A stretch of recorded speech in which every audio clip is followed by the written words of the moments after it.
சின்ன தம்பியோட ஸ்கூலில் இன்றைக்கி பேரண்ட்ஸ் மீட்டிங், அதுக்காக போயிட்டு வந்தோம்.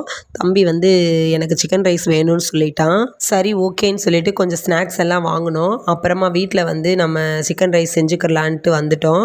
வர்ற வழியில் கொஞ்சம் சிக்கன் எடுத்துக்கிட்டோம். வீட்டில் வந்து மற்ற வேலையை பார்த்துக்கலான்னு வந்தாச்சு. வீட்டில் சாதமும் ரசமும் வச்சுட்டேங்க. நாமளே பெரிய சோம்பேறி, இதில் சிக்கன் வேற கழுவி என்ன பண்ணுறதுன்னு தெரியலன்னு அப்படியே வச்சுருந்தேன். அதுக்கப்புறம் சார் தான் வந்து எல்லா வேலையுமே பார்த்து ரெடி பண்ணி கொடுத்தாங்க. நான் தேங்க்யூ சொல்லிட்டு வாங்கி அதை பொரிச்சிடலாம் அப்படின்னு சொல்லிட்டு பொரியல் தாங்க பண்ணிகிட்டு இருக்கேன். கறியை பொரிச்சு கொடுத்தா தம்பி வந்து நல்லா சாப்பிடுவாங்க. அதுக்காக தான் கறியை பொரிச்சிட்டோம். நானே கொஞ்சம் கறியை வெந்துருச்சான்னு பார்த்தே பாதியை காலி பண்ணிட்டேங்க. அது என்னமோங்க, நம்ம பண்ணுறதை விட மற்றவங்க நம்மளுக்கு செஞ்சு கொடுக்குறப்போ அதோட டேஸ்ட்டே வேற லெவல் தான். வெந்தது பார்க்கணும் இல்லைங்க, வேகாமல் இருந்ததுன்னா எப்படி, குழந்தைங்களுக்கு பிடிக்காது இல்லையா? இல்லை சின்ன பையன் பார்த்துட்டே இருந்தான், பாவி கேட்டது நான் தின்றது நீயா அப்படின்ற மாதிரி பார்த்துக்கிட்டே இருந்தான். அப்படியெல்லாம் பார்க்காதடா, எனக்கு வயிறு வலிக்கும்லன்னு சொல்லிட்டு வெளியில் வந்துட்டேன். அதுக்கப்புறமா மீதியை சார் தான் பொரிச்சு குழந்தைங்களுக்கு கொடுத்துட்ருக்காரு. நீ வெளியில் போய் உட்காருமான்னு சொல்லிட்டாங்க. நானும் வந்து ஜாலியாக உட்காந்துட்டேன்.